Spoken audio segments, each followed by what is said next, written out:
Fernando, Fernando Alfredo Mansur e também o doutor Eduardo. Eles manteriam suas câmeras ligadas, de maneira que aí todos pudessem vê-los, né? Quando a gente tem muitas câmeras, fica um pouquinho mais difícil. Doutor Eduardo, bom dia, seja bem-vindo. E a ideia de fazermos essa atividade aqui pelos profissionais, pela Sociedade de Profissionais em Pesquisa Clínica, nos últimos 2 meses, sem dúvida nenhuma, nós temos visto aqui uma série de ações ocorrendo, estudos que estão sendo conduzidos, temos a preocupação daqueles estudos que já vinham sendo conduzidos, portanto, uma série de ensaios clínicos que estavam, né, em segmento, e as pessoas todas tiveram, os patrocinadores, os centros de pesquisa, que tomar uma série de ações de contingência para que a gente continuasse garantindo a segurança dos participantes de pesquisa. Ao mesmo tempo, sabemos que desvios, né, acabam sendo cometidos por isso, mas sempre com uma preocupação bastante relevante na segurança dos participantes. A Anvisa publicou uma série de informações, de resoluções, assim como a FDA, EMA, Organização Mundial de Saúde, sobre o que fazer, né, com os estudos em segmento, mas também temos as pesquisas que não são necessariamente aquelas pesquisas com portadores de alguma patologia. E aqui nós estamos encaixando os estudos de bioequivalência, os estudos com cosméticos, os estudos com alimentos. Estes também, evidentemente, tiveram um impacto importante. Então, a ideia seria discutir um pouco sobre as ações, pensando aqui na Anvisa, pensando também nos aspectos éticos. Os centros de bioequivalência no Brasil interromperam as suas atividades por um período.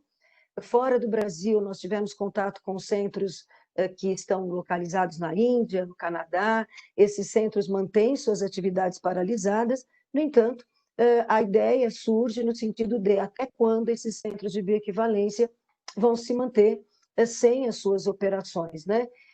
E isso gera uma situação bastante complexa. A SBPPC fez consultas à CONEP, nós não tivemos retorno com relação a isso, mas é importante que a gente traga essa questão aqui para discussão. Então, eu já queria passar imediatamente para o doutor Eduardo. Nós já temos aqui algumas perguntas, as perguntas estão sendo feitas por WhatsApp, até para que a gente possa gerenciar melhor essas perguntas. Foi encaminhado para vocês um link para que vocês entrassem nesse WhatsApp e mandassem suas perguntas. Eu até já tenho perguntas aqui, mas assim que o doutor Eduardo falar, doutor Claudio vou falar, doutor Alfredo falar, aí sim a gente abre para as perguntas, ok? Então, doutor Eduardo, muito obrigada. Eu gostaria de passar a palavra para você. Olá, pessoal. Muito bom dia. Eu queria inicialmente agradecer o convite da SBPPC para participar dessa conversa.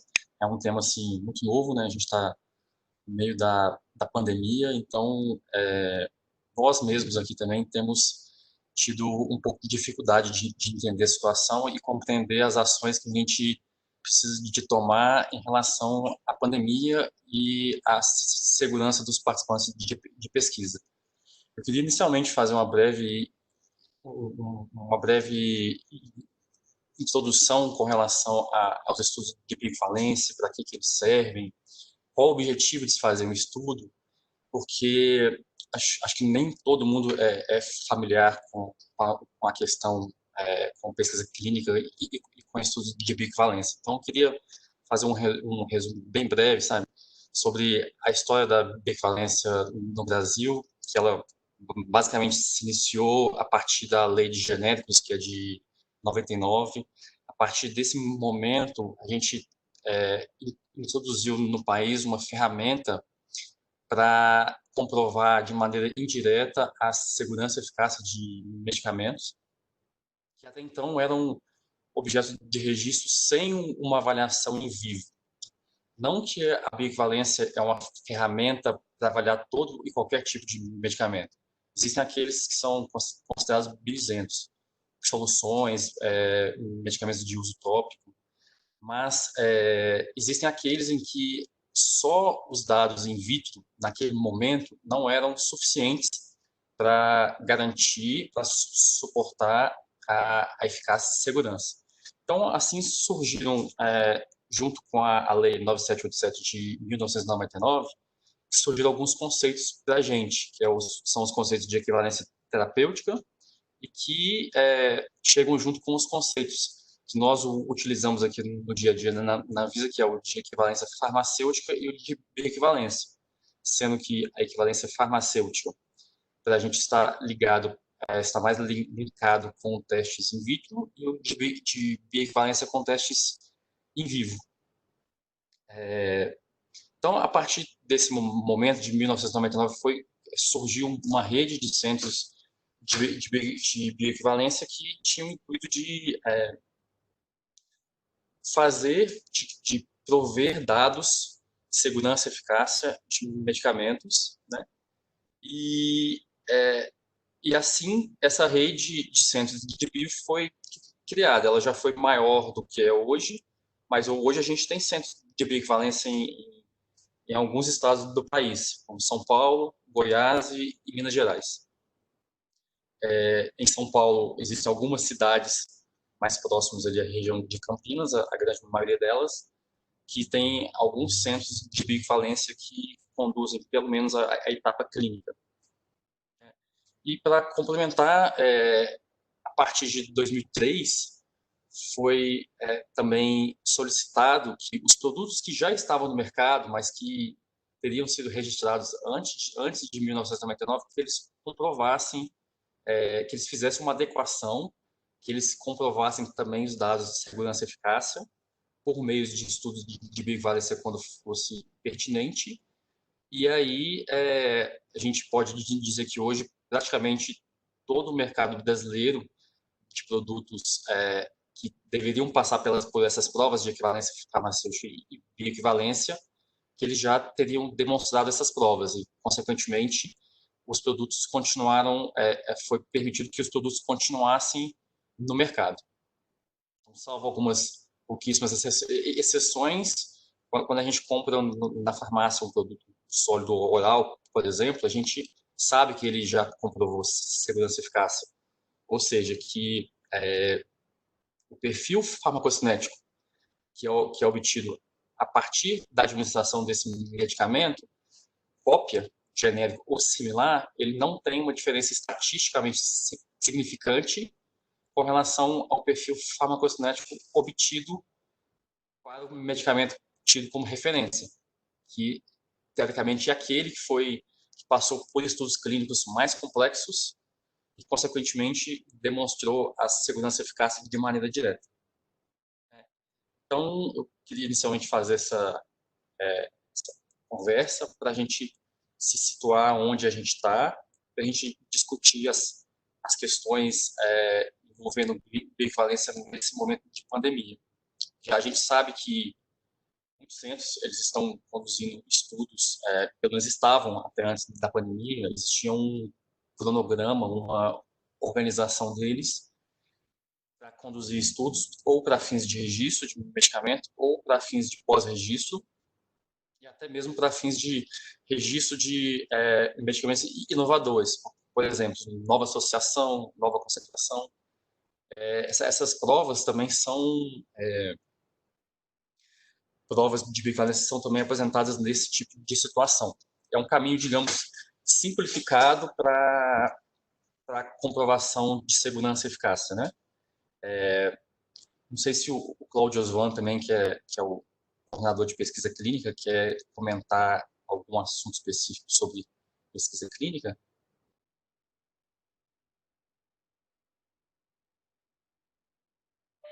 Bom dia. Não sei se a Grace tem uma ordem aí, doutora Grace. Cláudio Osvan, fique à vontade, me parece bastante razoável esse diálogo aqui, essa conversa, né, entre o Eduardo e essa complementação do Cláudio Osvan, e na sequência, obviamente, o doutor Alfredo Mansur também, e a gente foi apresentando vocês, né, assim, gradativamente, mas eu também quero lembrar que o doutor Alfredo Mansur é hoje membro titular da CONEP e coordenador do CEP da Faculdade de Medicina da USP, não é? Então, Vamos deixar assim, Cláudio, eu acho ótimo que você complemente, nós já temos várias perguntas que estão aqui aparecendo, né? Mas certamente a gente vai deixar você, Cláudio, complementar e depois a gente vai colocando as perguntas. Fique à vontade. Bom, então, em primeiro lugar, eu gostaria de agradecer muito pelo convite, é uma honra estar participando. Estava bastante entusiasmado com a participação do evento que seria presencial, né? Um grande evento, um importante evento que a Anvisa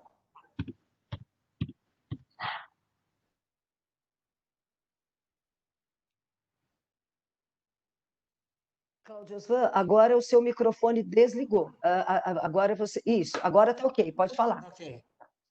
Então, como dizia, eu estava muito entusiasmado para participar daquele grande evento que seria realizado presencialmente, né? Estava bastante empolgado, muito interessado, mas infelizmente por conta de todo esse contexto, né, nós tivemos que postergar, né? Mas é um prazer estar aqui e ter essa oportunidade de compartilhar um pouco do trabalho que nós temos feito, né? De modo particular agora, durante essa crise, né? Estamos todos muito empenhados em dar respostas o mais rápido possível a essas demandas que tentando não parar as demandas, né? Os estudos que já vinham sendo conduzidos, também para dar resposta às demandas especificamente relacionadas à Covid. Eu vou falar mais adiante sobre isso, né? Mais especificamente. Então, eu sou coordenador da pesquisa clínica, né? Como foi dito, e nós aqui somos responsáveis pela anuência das pesquisas clínicas, dos protocolos clínicos, que tem como finalidade o registro, o pós-registro do medicamento. Então, esse é o nosso universo, né? Por vezes, nós recebemos muito questionamentos sobre pesquisas acadêmicas, que nós chamamos de pesquisas científicas, né, para poder separar, e outras tantas pesquisas, principalmente agora, né, que surgiram, que a ciência está, né, tá na mídia, enfim, então tem chegado bastante questionamento sobre todas as pesquisas que estão acontecendo, e a gente sempre procura fazer esse recorte, né, de que a anuência por parte da Anvisa se dá somente em relação àquelas pesquisas que nós chamamos pesquisas comerciais, né, que têm fins de registro de medicamentos, né? No entanto, a CONEP, o CEP, CONEP, então, são responsáveis por todo o resto, né? Inclusive as comerciais que nós anunciamos aqui. Então, acho que para começar, é isso que eu gostaria de deixar e continuo aqui à disposição para a gente poder continuar conversando e respondendo aí as dúvidas dos participantes.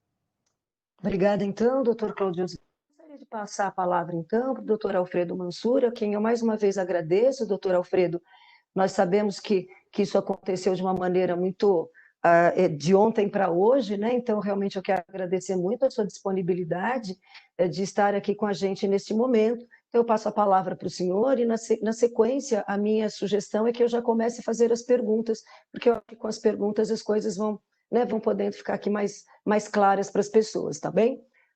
Bom dia, então, doutor Alfredo. Bom dia, doutora Lozana. Eu sigo a menção do doutor Cláudio Osvan, porque eu tinha sido designado para a nossa reunião presencial também, que aconteceria em março, se não me engano, acho que era essa a ideia, né?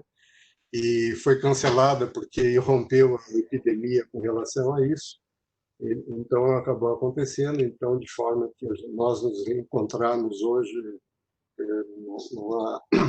é muito bom. Bom, do ponto de vista do sistema CEP-CONEP, que nós temos convivido, já participamos de algumas reuniões conjuntas, seguindo na sua missão, que é da proteção ao participante de pesquisa, proteção na sua missão organizacional, tanto a nível nacional como no sistema CEP-CONEP, em cada CEP individual. Nesse momento, a CONEP se adequou de um modo se adaptar muito rapidamente às necessidades dessa epidemia, de tal modo que se fez um esforço muito grande de que os projetos relacionados à pandemia fossem examinados muito rapidamente, para não se perder a janela imunológica, a janela epidemiológica das investigações. Então, a Conep tem trabalhado diariamente desde o início da epidemia, com sessões virtuais, em vários momentos do dia, inclusive sábados, domingos, feriados. Então, houve um esforço nesse sentido. Agora nós estamos começando a ter as outras questões aparecendo, que são questões institucionais que estão sendo, ainda há pouco eu atendia no telefone uma diretora de um dos centros importantes da cidade, de como lidar com esses protocolos de pesquisa já em andamento na vigência da epidemia e trocando ideia a respeito. Então, acho que isso é uma questão que nos afeta a todos nós, e talvez até seja mais fácil comentar um ponto mais específicos à medida que as perguntas apareçam, porque senão, para não ficar num ambiente muito genérico, porque acho que o genérico é comum a todos nós e da nossa responsabilidade em todas as etapas, né, da regulação, tanto da pesquisa de geração de conhecimento, da Anvisa como reguladora, do Conep como sistema de regulação ética. Então, muito bom dia, obrigado pelo convite, estarmos aqui, espero que a gente possa progredir nas nossas interações aqui.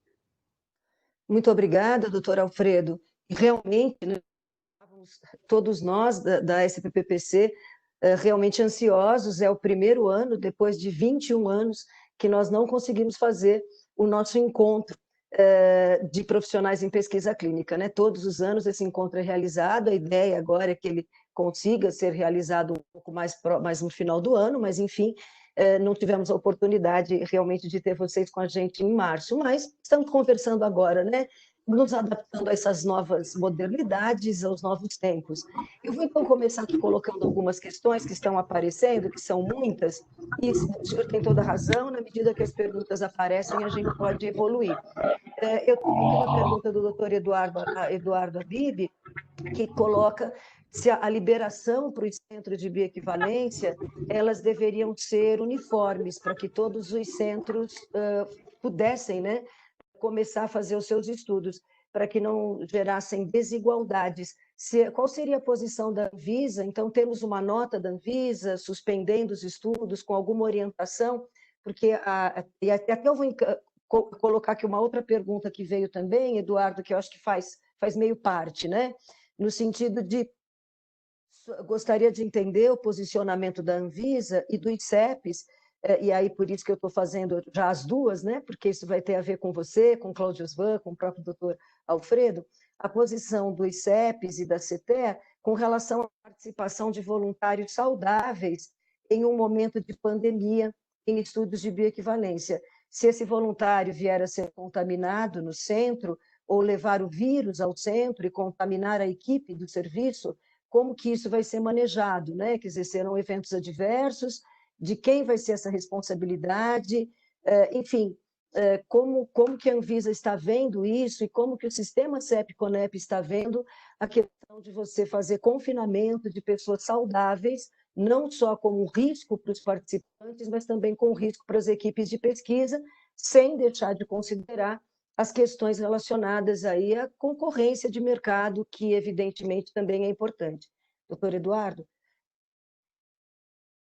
Bom, respondendo a essas perguntas, acho que o que a gente tem que considerar é que, naquelas notas técnicas que a Anvisa publicou, a última versão da última é a nota técnica 14 de 2020, a gente colocou lá na nota técnica uma seção recomendando mesmo o adiamento dos estudos pela questão da pandemia, porque a gente enxerga que existe um risco, né? O segundo participante que fez a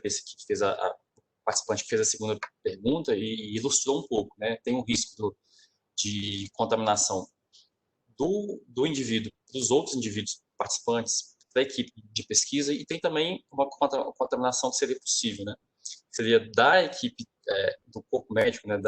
Dos profissionais que estão envolvidos na pesquisa, para os indivíduos participantes também, para os voluntários.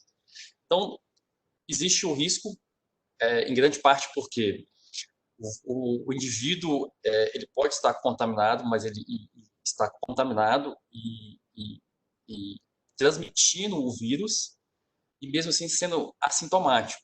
Teoricamente, você, dentro da triagem que você faz do exame pré-admissão dos indivíduos aos centros de pesquisa, você pode não conseguir detectar que o indivíduo é portador do vírus. Isso significa um risco. Então, assim, para a condução de estudos, o risco ele tem que ser avaliado no seu contexto, levando em consideração alguns fatores, né? Levando em consideração algumas medidas que podem ser tomadas para mitigar o risco, e levando também, e aí já puxando um pouquinho para a primeira pergunta, levando também o contexto da localidade do centro e daquela população que está sendo recrutada para participar dos estudos. Assim, as notícias que a gente tem recebido aqui sobre a pandemia aqui no Distrito Federal, elas mostram que a contaminação da população ela não é uniforme no país inteiro. Existem estados em que você tem uma situação mais grave e outros que têm poucos casos confirmados. E mesmo se você pensar numa taxa alta de subnotificação e levar em consideração só o número de mortos, você também tem um indício do que seria a taxa de contaminação. Se você pensar que a letalidade na população brasileira poderia ter um percentual único ou bem próximo por toda a população, e você tentar excluir o fator subnotificação e tentar levar só a questão da letalidade para definir a proporção da população que é portadora do vírus, você ainda assim consegue verificar que indivíduos que nos diversos estados do país, indivíduos têm um grau diferente nas populações existe um grau diferente de pessoas portadoras do vírus. Tanto que quando a gente publicou a nota técnica, a gente publicou ela sugerindo o adiamento, mas em consonância com a regulação local. A gente participou de uma discussão, a gente está vendo uma discussão aí que envolve tanto o governo federal quanto os governos estaduais, e dentro do estado de São Paulo, o governo estadual e prefeituras, que existem opiniões diferentes sobre permitir a realização de atividades comerciais, que é o que está sendo discutido na mídia, e essas opiniões diferentes são relacionadas muito pelo grau de acometimento da população local pelo vírus, né, e também por opiniões diferentes sobre a possibilidade de mitigar os riscos existentes. Então, com relação respondendo diretamente essa pergunta sobre permitir que todos os centros possam fazer o estudo, voltar a fazer o estudo ao mesmo tempo, eu discordo um pouco, porque essa avaliação é uma avaliação local, das autoridades de saúde local, governos estaduais ou municipais, dependendo do grau do número de casos que está sendo observado naquela população local. É muito difícil a gente pegar o risco transportar, se você conseguir quantificar o risco de conduzir o estudo em uma localidade, é muito difícil você conseguir aplicar esse mesmo risco a uma outra população que tem um grau de acometimento pelo risco de maneira diferente, entendeu? Com relação à questão sobre a possível contaminação dos profissionais de saúde ou de outros voluntários dentro do centro de pesquisa, esse é um risco que tem que ser avaliado, tem que ser, assim, até então a gente não tem recebido aqui na Anvisa descrição de medidas que poderiam ser tomadas para diminuir o risco de contaminação entre pessoas dentro do centro de pesquisa. Até tentei descrever algumas que eu consegui imaginar, mas é uma maneira bem aberta, sabe? Por exemplo, evitar compartilhamento de espaços comuns, de banheiros, à medida do possível, não permitir o compartilhamento do mesmo local de internação, colocar um espaço maior entre os leitos, mas isso são medidas que poderiam ser tomadas, mas, na minha opinião, deveria também ser informado ao CEP, que aprovou, que muitas vezes já aprovou o protocolo do estudo sem essas considerações.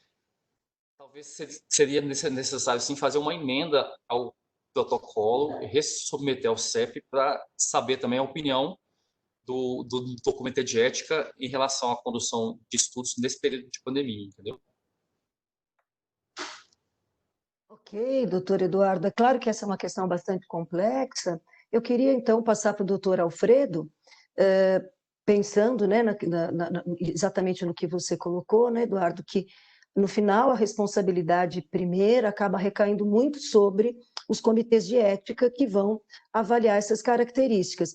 Eu tenho certeza, nós temos aqui pessoas de vários locais do Brasil, de vários centros, e quando você coloca que isso deve haver uma avaliação também focada na região, né, onde os centros de bioequivalência existem, isso sem falar, depois a gente passa para o Claudio Osvano, a questão dos ensaios clínicos que estão sendo conduzidos aí pelo Brasil inteiro. Mas eu gostaria de ouvir se a CONEP, doutor Alfredo, tem algum posicionamento específico com relação aos estudos de bioequivalência.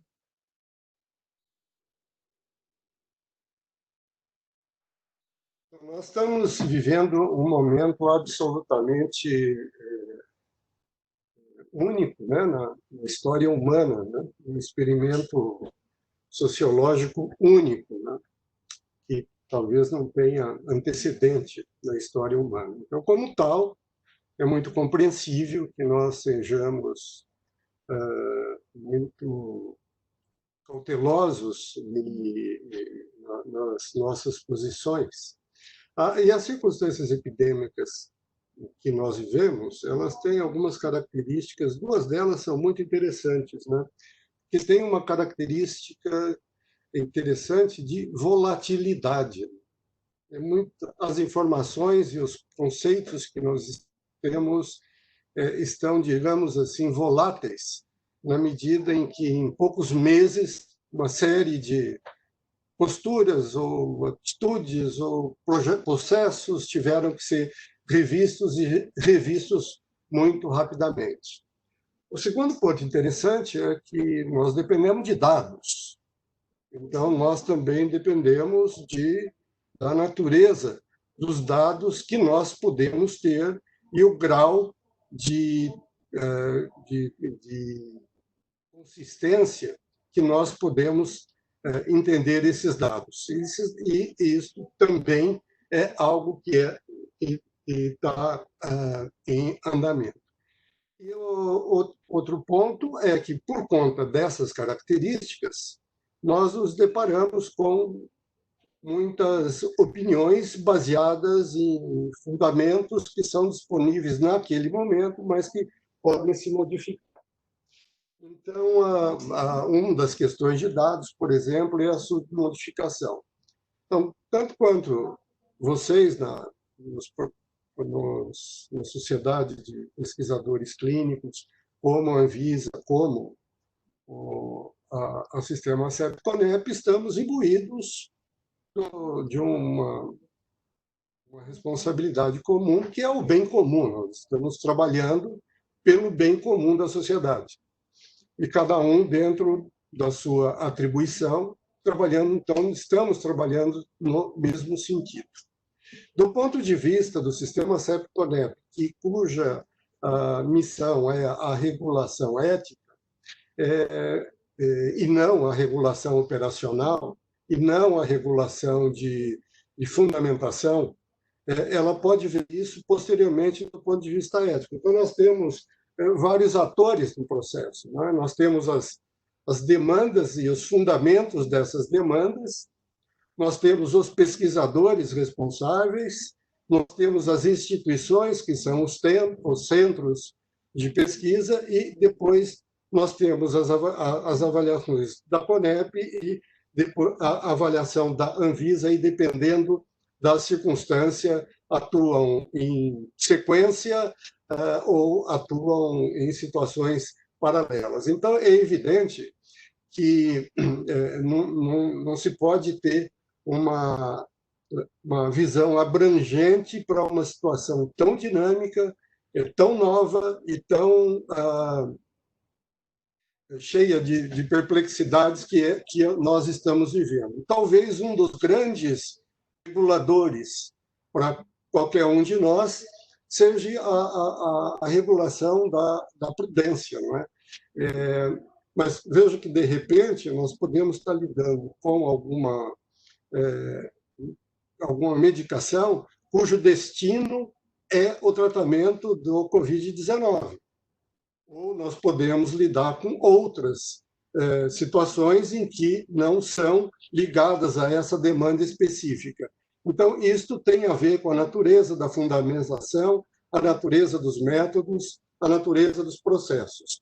Agora, evidentemente, uma das perguntas que acabou surgindo é no caso de.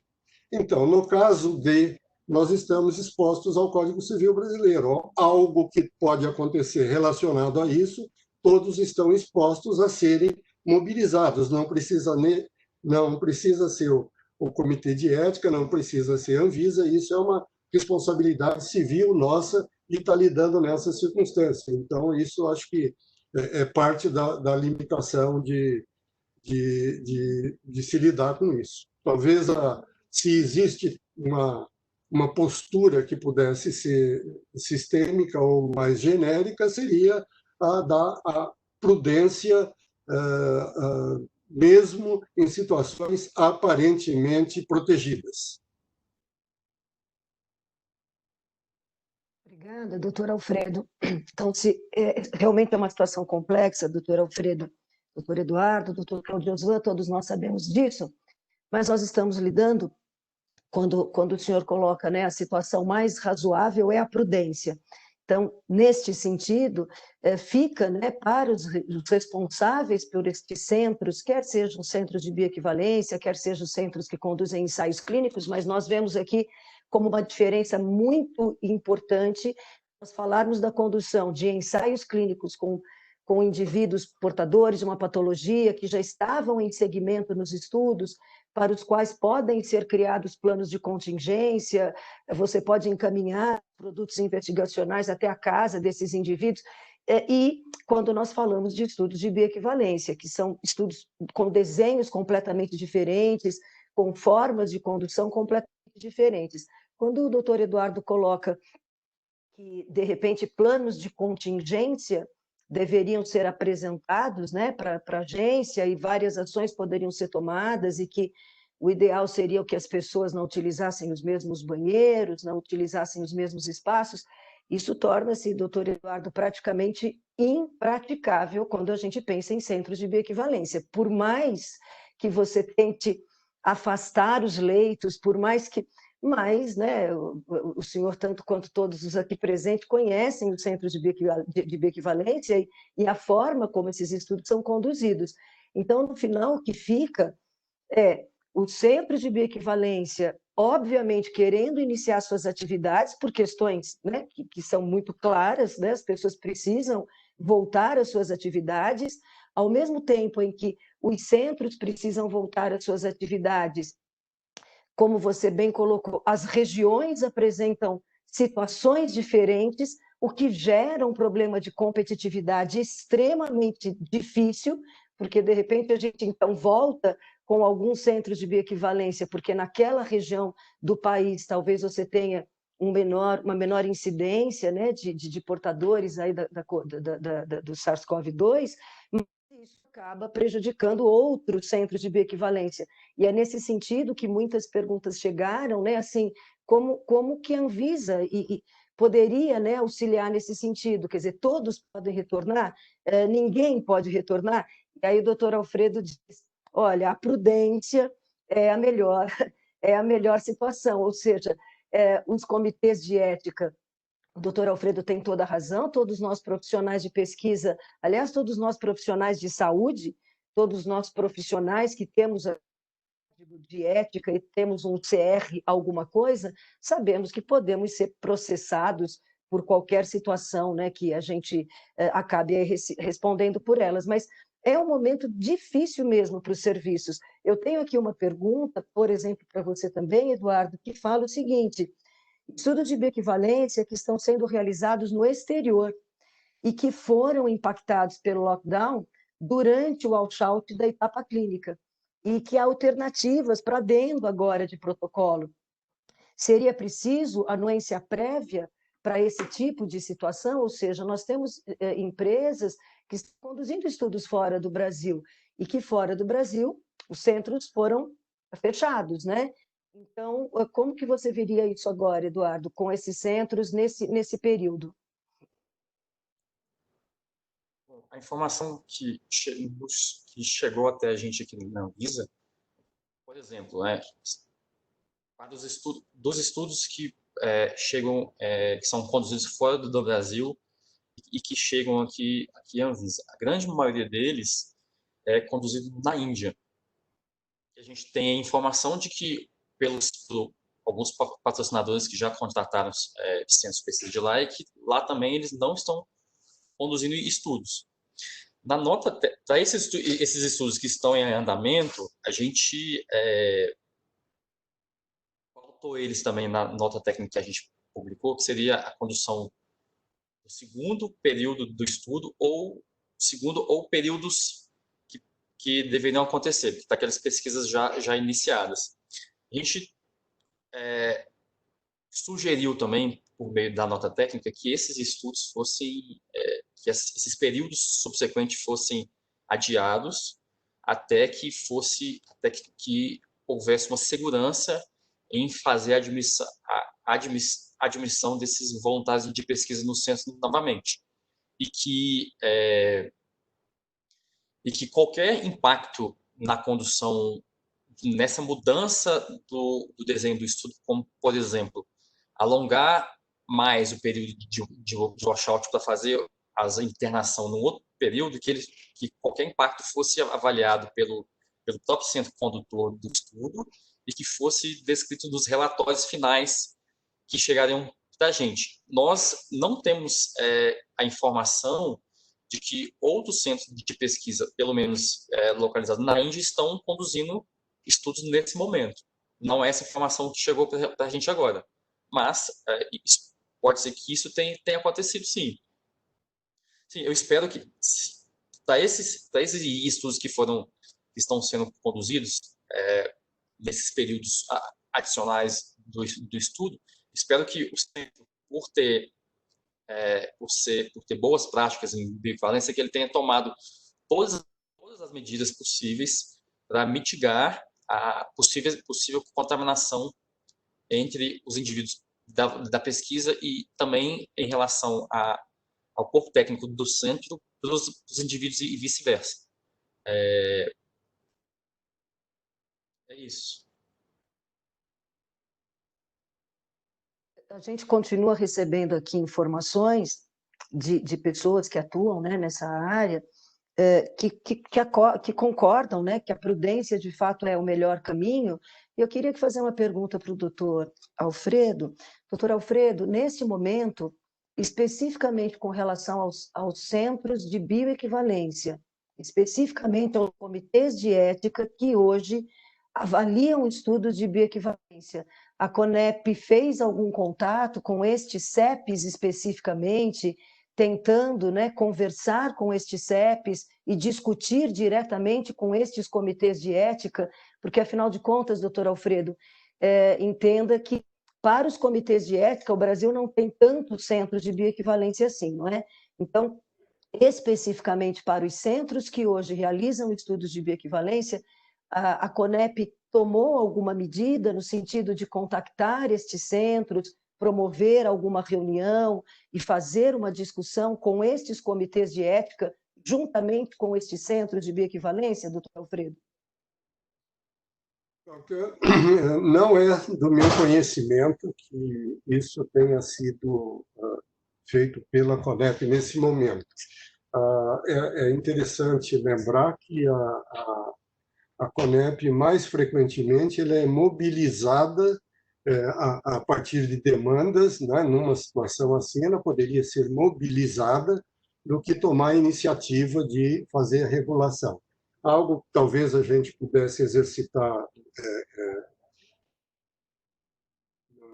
na análise da pergunta é que existem, nas diferentes etapas, prerrogativas, não é? Então, existe a parte que é uma prerrogativa do pesquisador, que é uma prerrogativa do centro, e, como tal, eles têm toda a liberdade enquanto exercício dentro dos limites dessa prerrogativa.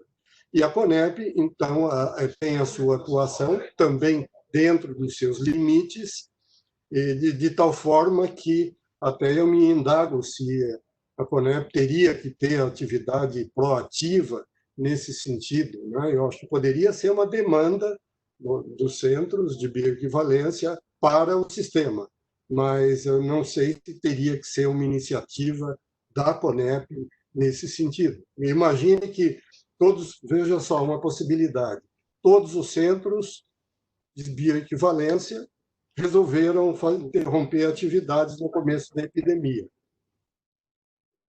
O que a CONEP poderia fazer nesse sentido? É uma atribuição que, se o centro entende e o pesquisador entende, dentro da possibilidade, dentro da sua prerrogativa de interromper, não é?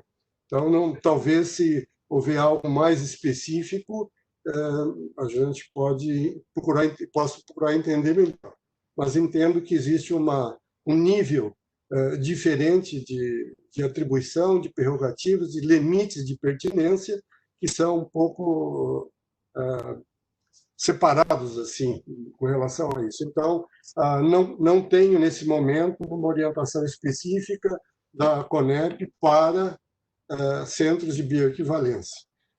Nós recorreríamos às nossas normas e resoluções já estabelecidas para nos orientarmos e, se fôssemos mobilizados a partir desse tipo de demanda. Ok, então, doutor. Não sei se respondi, mas... Porque eu estou recebendo aqui, aliás, muitos estão vendo, algumas pessoas não estão usando o WhatsApp, mas estão usando aqui o próprio setor aqui de perguntas, e aí as pessoas questionam, né? Assim, alguns comitês de ética, inclusive, dizem já ter mandado para a CONEP questionamentos e não tiveram retorno, mas certamente essa é uma questão que pode ser discutida, né? Com a própria CONEP na sequência. Eu vou colocar aqui uma pergunta. Deixa eu fazer um parênteses. Esse tipo de comentário é complicado, porque eu preciso saber quantos foram, qual comitê, quando é que foi e por que não teve. Esse de muitos e pediram, etc., fica muito aberto para que a gente traduza isso num exercício eticamente, até conceitualmente ético do ponto de vista de argumento, né? Esse é muito solto. A gente teria que ter, talvez, se me mandassem agora a informação específica no vídeo, eu poderia tentar ver, não deve ser muitas, eu poderia tentar ver se até o final da nossa reunião eu poderia ter alguma resposta. Não acho apropriado. Então, eu vou pedir, então, para... Não entendo apropriado, fica muito solto esse comentário. Eu vou pedir, então, que as pessoas se manifestem nesse sentido e encaminhem diretamente para o seu e-mail, ou eventualmente aqui mesmo, que foi encaminhado para a CONEP. Eu tenho uma pergunta aqui, ela é longa, eu vou tentar ler, Eduardo, que é o seguinte: na impossibilidade ou dificuldade de realizar estudos em vivo de bioequivalência e sabendo que existem inúmeros fármacos que poderiam ser enquadrados em testes in vitro de comprovação de equivalência terapêutica de acordo com o sistema de classificação biofarmacêutica, por que não ir além do descrito na Instrução Normativa 10, IRDC 37 de 2011, e neste momento não abrir a comprovação para todos os fármacos classe 1 e 3 e outros indicados nos guias da OMS. Acredito que haveria um alívio para algumas necessidades das empresas. Bom, para esse questionamento aí, a questão é que hoje a gente não tem amparo legal, né? Assim, a RDC 37, no molde que ela existe hoje, ela está válida, sabe? E vinculada à RDC 37, possui a IN 10 de 2016, que é a lista de fármacos possíveis da condução de fármacos candidatos à bioisenção pelo sistema de classificação biofarmacêutico. Assim, é conhecimento da maioria das pessoas que perguntaram, da maioria dos participantes, e também dessa pessoa que perguntou, que o ICH, no ano passado, concluiu o trabalho do grupo M9. E a conclusão desse trabalho gerou a publicação de um guia. Esse guia, e a Anvisa, como faz parte do ICH, a nossa tarefa atual, que de fato está acontecendo nesse momento, é internalizar esse guia. Então, o que vai acontecer? A gente está revisando a RDC 37 para incorporar as informações descritas no guia do ICH, e isso é uma tarefa que já está prevista na agenda regulatória da Anvisa e que a gente está fazendo a gente está trabalhando nesse momento na construção dessa minuta, entendeu? Dessa minuta de resolução, que vai ser submetida ainda à diretoria colegiada da Anvisa para aprovação. Então, assim, a proposta da pessoa que fez o questionamento é bem interessante, só que não é uma proposta que a gente consegue efetivar de maneira imediata.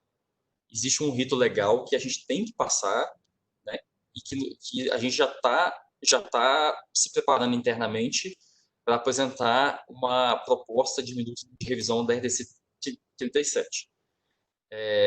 Consequentemente, a gente vai ter acredito eu, que vai ter uma demanda menor de realização e condução de estudos de bioequivalência para fins de registro de medicamento com essa proposta, mas hoje não pode acontecer porque não existe amparo legal. A RDC 37 está válida e ela apresenta uma limitação específica para alguns fármacos que hoje são considerados candidatos à isenção.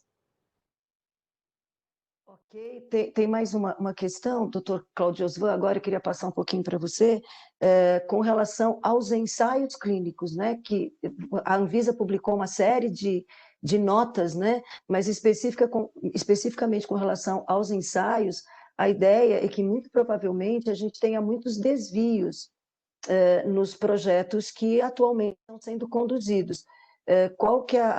Quais seriam, né, as recomendações da Anvisa, além daquelas que já foram colocadas, mas talvez valesse a pena, doutor Cláudio Osvan, dar uma ideia, né, ainda que já tenham sido feitas várias notas, a visão aqui que vocês têm hoje sobre os estudos que estão em segmento, né, não os que ainda não foram iniciados.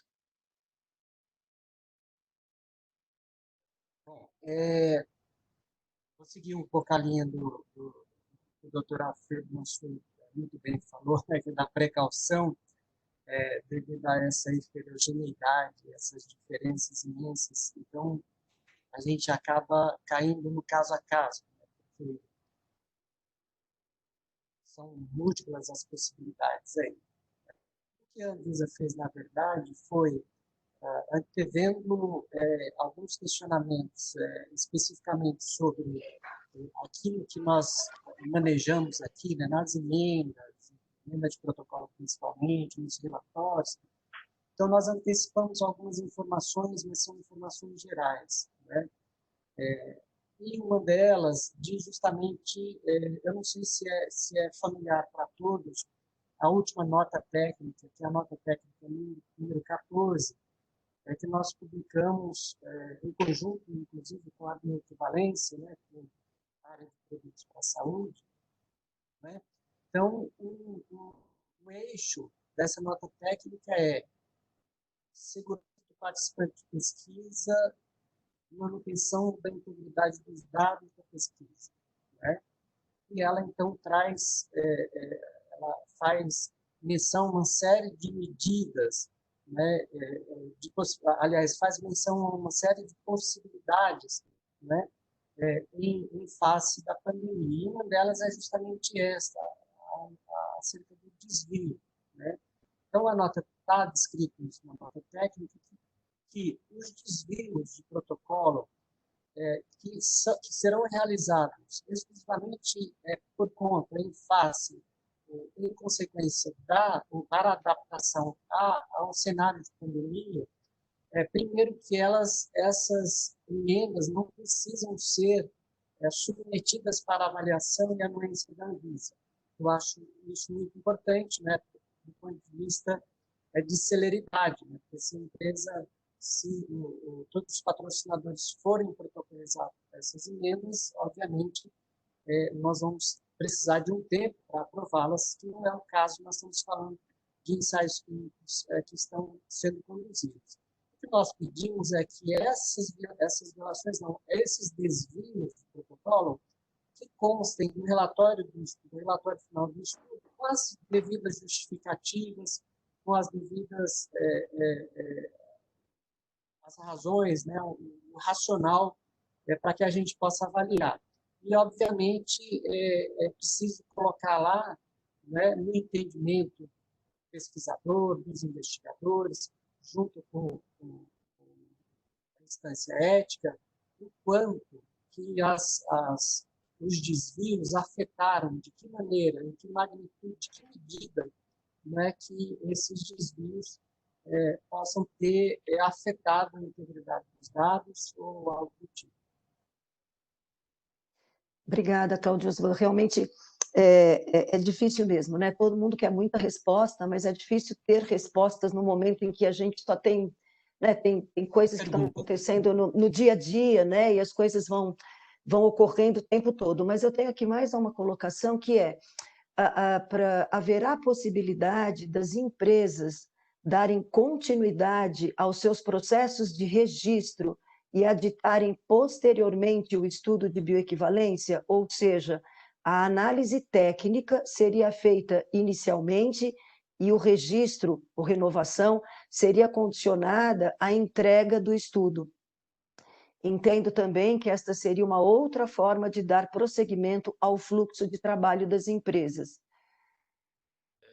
Eu acho que eu vou passar essa para o Eduardo, né, que parte de bioequivalência, mas eu queria só pegar um gancho aqui de como esse momento é tão novo, cada dia um dia, e o cenário muda a todo momento, e a gente, então, nessa lida, vai descobrindo algumas coisas que a gente não tinha noção, né? Além de todo essas ferramentas todas que nós tivemos que aprender a utilizá-las, nós temos recebido muitos questionamentos de participantes de pesquisas brasileiros que estão participando de pesquisas no exterior, né? Então, a gente não tinha muita noção de que isso fosse um número tão grande como tem sido, né? Participantes brasileiros que participam de pesquisas clínicas no exterior e, por conta de todo esse cenário, estão com dificuldade, né, de receber o medicamento experimental, as visitas, né? E temos também participantes de pesquisa que vieram por alguma razão do Brasil, não estrangeiros, que vieram para o Brasil, que também, em face desse cenário, não conseguiram retornar para os seus países, né? Então, todas essas questões surgem todos os dias, né? Então, veja que são casos muito novos, então é difícil a gente dar uma resposta para tudo, né? Mas, enfim, nós estamos tentando dar a resposta da melhor forma possível. Como o doutor Alfredo falou, tem a questão da prerrogativa, algumas coisas nós não temos a prerrogativa, né? Não é do nosso âmbito de atribuição, mas aquilo que nós tentamos dar a resposta no menor tempo possível. Aí eu volto então com o Eduardo, doutora Grace, e ele, eu acho que tem mais propriedade para responder sobre a última questão. Muito obrigado. Obrigado, Cláudio. Assim, só traduzindo um pouco a pergunta que a gente recebeu, que o participante que quer saber é o seguinte: já que eu não vou ter o estudo de bioequivalência nesse momento, eu posso enviar para a Anvisa todos os dados de tecnologia farmacêutica para já submeter à Anvisa e ser avaliado, enquanto o estudo de bioequivalência não é conduzido, e eu poderia, então, depois, no momento posterior, enviar os dados do estudo para a Anvisa? É essa a pergunta. Bom, respondendo a essa pergunta, eu consigo informar que esse assunto está sendo discutido pela segunda diretoria da Anvisa. Inclusive, acho que vai ter uma reunião hoje à tarde sobre o tema. Então, nesse momento, eu não consigo adiantar nada, mesmo porque eu não tenho a resposta. Mas essa proposta já foi enviada aqui para a Anvisa, vai ter uma reunião hoje à tarde, acredito que ela seja deliberativa já com relação a essa possibilidade. Eu só não consigo responder agora porque eu não tenho a resposta ainda. Muito obrigada, Eduardo. Eu vou seguir aqui com algumas perguntas e obviamente, depois a gente vai abrindo, né, para que vocês retomem aí alguma colocação, mas é para a gente tentar realmente esgotar as perguntas que estão chegando, né? Isso vem de um centro de pesquisa, mas eu não consegui identificar de qual centro, mas é de um centro de pesquisa, ou de alguns, porque diz: nós, como centro, enviamos ao CEP nosso plano de contingência, mas em nenhum momento o CEP manifestou que isto nos permitiria iniciar o projeto. Foi simplesmente para poder aprovar o estudo. Os CEPs, com interação CONEP e Anvisa, deveriam emitir parecer para atividades. Ficamos ao léu neste momento, não há luz, ficamos perdidos. Não é uma localidade com baixa incidência de letalidade, mas a doença está comunitária e gravidade é individual. Isso aqui acho que foi mais, me parece, um desabafo, mas enfim, eu vou continuar com algumas colocações que dizem o seguinte, aqui veio o nome, é do Marco. Bom dia. Segundo o GCP, os direitos, a segurança e o bem-estar dos participantes de pesquisa são as considerações mais importantes e devem prevalecer sobre os interesses da ciência e da sociedade. Aí eu até complemento, fala minha, não é uma questão só do GCP, mas isso está em todas as normativas do sistema ético atual, né? Vigente no Brasil desde 96. E ele continua dizendo: realizar confinamento de indivíduos saudáveis nessa atual situação de pandemia da Covid não estaria indo diretamente de encontro a isso? Acho que essa é a questão principal, que gostaria do parecer dos palestrantes. E aí, ainda na mesma linha, isso também, aí eu também tenho identificação, isso é da Luciana, que diz: a incidência menor pode ser por subnotificação ou por baixa testagem. Nesse momento, a prudência é a melhor situação. Em nome ela pode falar em nome da Índia, e a Índia inteira está fechada e os centros todos estão fechados para realizar os estudos de bioequivalência. Não existem centros conduzindo esses estudos no atual momento, né? Então, de novo, né, são comentários que estão reiterando aqui a preocupação específica para os estudos de bioequivalência. Vem mais uma questão aqui, que também eu não consigo identificar o nome da pessoa, mas diz: os centros de pesquisa fase 3, como faremos? Assim, aqui eu acho que é alguma coisa que a gente já comentou, que vocês também já falaram, ou seja, os centros que estão conduzindo estudos, e acho que o Claudio Osvan tentou deixar claro, né, Claudio Osvan, que para os centros que estão conduzindo estudos com participantes portadores de alguma patologia, e aqui a gente sabe a quantidade grande de projetos na área de onco, na área de reumato, na área de cardiologia, e aqui não só com medicamentos, né, mas com dispositivos para a saúde, enfim, é bastante diferente, né, a situação de se discutir se a gente começa o processo de confinamento de indivíduos saudáveis e como a gente mantém a ideia de indivíduos que já estão em estudos. Ou seja, fica difícil, né? Aí acho que é mesmo uma coisa muito individual, né, Claudio Osvan, de cada projeto de pesquisa, seja de fase 2, de fase 3, enfim, que isso seja discutido, né, muito pontualmente. E tem mais uma pergunta agora aqui, também vindo de uma... Aí a pessoa se identificou, é a Luciana, se existe, neste momento, se existe algum centro, doutor Eduardo, de bioequivalência que neste momento está fazendo estudos e como, se existe, como eles estão manejando os voluntários por uma questão de possível contaminação. Então veio aqui, enfim, e resumindo, foram vários os comentários, me parece que todos estão muito preocupados de que a questão de confinar indivíduos voluntários saudáveis é um problema, né? Quer dizer, isso acaba sendo um problema, mas, enfim, como bem colocou o doutor Alfredo, também é uma situação que tem que ser avaliada caso a caso, né? E você também já tinha dito, né, Eduardo, isso vai depender muito das regiões, enfim, mas a pergunta é se hoje, neste momento, existe algum centro de bioequivalência que retornou às suas atividades. Não é do nosso conhecimento que tem algum centro que tenha retornado às atividades de condução de estudo de bioequivalência. O que a gente soube, mas não foi nem o que eu soube, né, particularmente, mas não foi nenhuma informação confirmada, é que existia um projeto ou outro específico em que o centro conseguiu a autorização pela Secretaria de Saúde ou do Estado ou do município para conseguir concluir o estudo mesmo após o início de todos esses desdobramentos da pandemia. Eu queria ressaltar que os centros que são certificados em boas práticas de bioequivalência hoje, eles são autorizados a conduzir estudos de bio, não é porque a questão da pandemia, eles não perderam a certificação em boas práticas. Eles estão autorizados ainda a conduzir estudos. Uma questão que faz parte de toda essa discussão é uma questão mais legal, sabe? Assim, é fato que alguns governos estaduais ou municipais decretaram que somente algumas atividades essenciais poderão continuar a serem desenvolvidas.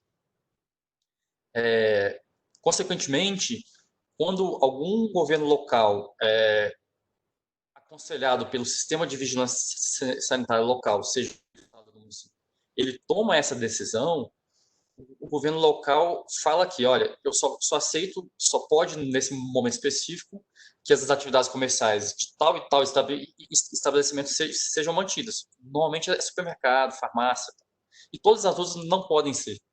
Nós, como Anvisa, a gente não tem como ter uma decisão contrária ao que o governo local está impondo à população local. A gente não tem a prerrogativa de falar que, olha, centro, você pode conduzir o estudo de bioequivalência, mas o próprio governo local, baseado na situação específica daquela região, ele tomou uma decisão contrária.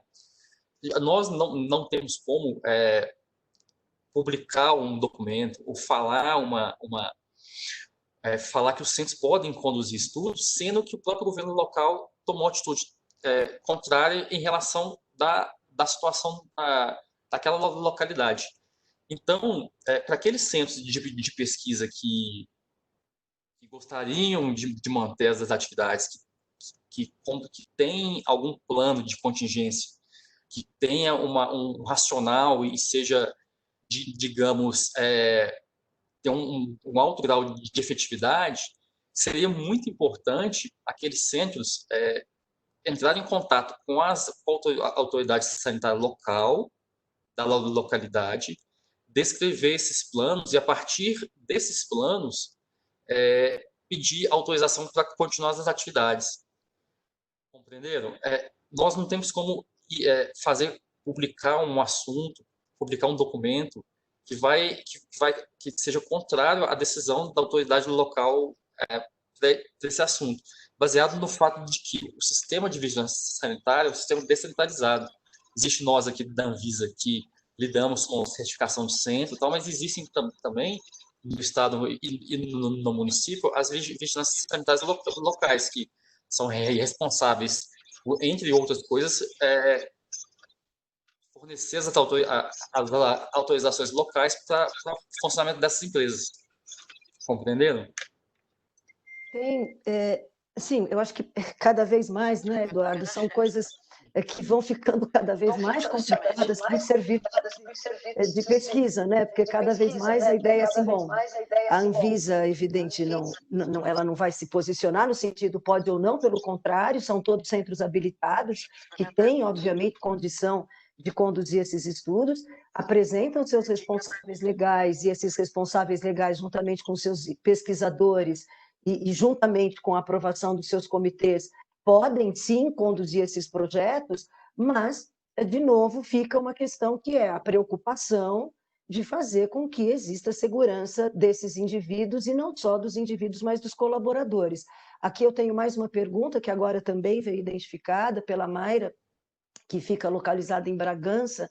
Bragança é uma cidade próxima aqui à cidade de São Paulo, que diz o seguinte, e ela até coloca isso como uma discussão para todos: a Anvisa é reguladora de nossa atividade como centros de bioequivalência, sendo o sistema CEP-CONEP norteador da condução dos estudos, pensando na segurança e bem-estar dos participantes. Quando o fator de contaminação local é pautado, a pergunta é: qual é esse limite de segurança? No Brasil inteiro, estamos vivendo um momento de transmissão comunitária. Assim, qual a opinião da Anvisa e da CONEP para essa exposição de voluntários sadios a aglomerações, mesmo com todas as medidas de contingência tomada? O norteador para a reabertura seria a flexibilização municipal, estadual, federal? Quer dizer, ela coloca, quer dizer, ela quer ouvir a opinião aqui do Eduardo e também da CONEP, o que ela pensaria, né? Quer dizer, a ideia é a flexibilização do Estado, do município, enfim, essa é a pergunta que ela coloca. Podemos ouvir você, Eduardo, e depois, na sequência, o doutor Alfredo? Sim, eu vou dar a minha opinião aqui. Como o doutor Alfredo já tinha colocado antes, essa é uma situação nova, né? Muito complicado a autoridade sanitária local, ou mesmo federal, tomar alguma decisão em relação aos dados. É tudo muito novo para todo mundo. Para aquelas pessoas que estão passando pela situação, que é o indivíduo específico daquela cidade, mesmo para aquelas pessoas que estão na posição de tomada de decisão. Eu queria lembrar que o ex-ministro da Saúde, o Nelson Teich, quando ele saiu do ministério, ele estava trabalhando num instrumento que seria, digamos, um norteador de decisões, né? Ele ia misturar alguns fatores que poderiam dar uma ideia de acometimento daquela população local, né, para tomada de decisão. Um instrumento que ele estava trabalhando era basicamente número de leitos de UTI disponíveis, número de indivíduos infectados, número de testagem que teria sido feita.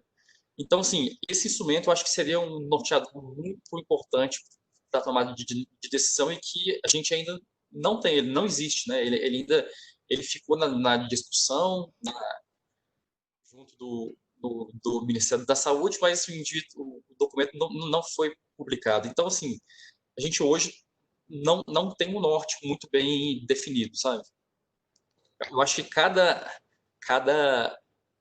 o que faz com que cada autoridade de saúde local, seja ela municipal ou estadual, tenha uma ideia do que queira fazer, tem uma ideia que diga os indicadores são bons ou ruins, mas ninguém consegue basear essa situação local em algum documento prévio, porque ele não foi publicado ainda, entendeu? Ok, obrigada, doutor Eduardo. Doutor Alfredo? Então, eu vou retomar uma pergunta que que a senhora chamou, que podia ser entendida como desabafo, mas eu achei muito interessante. Eu acho que a gente pode aprender com as reflexões sobre isso. Tinha uma expressão na pergunta que era que o CEP deveria fazer isso e fazer aquilo. E aqui eu queria exercitar um conceito, o seguinte.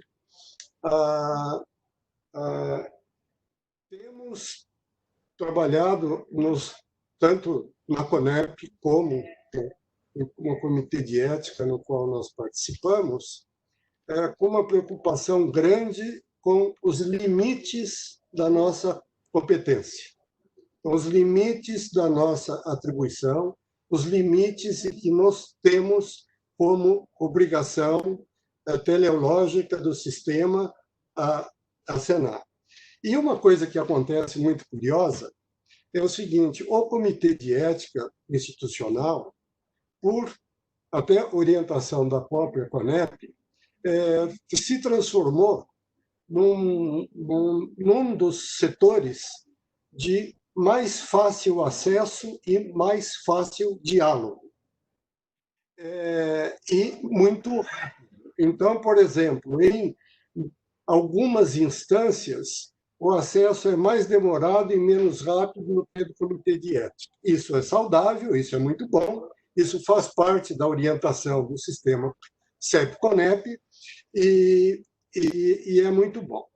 Agora, isso tem uma decorrência muito interessante, porque, vez por outra, nós recebemos algumas indagações ou algumas demandas que escapam à atribuição do sistema CEP-CONEP e de um comitê de ética, que não é das prerrogativas dessa etapa da tramitação. A prerrogativa ou é institucional, ou é prerrogativa do pesquisador, ou é da fundamentação científica do estudo que se pretende. Então, isso frequentemente a gente se depara com isso, de exercitar esses limites.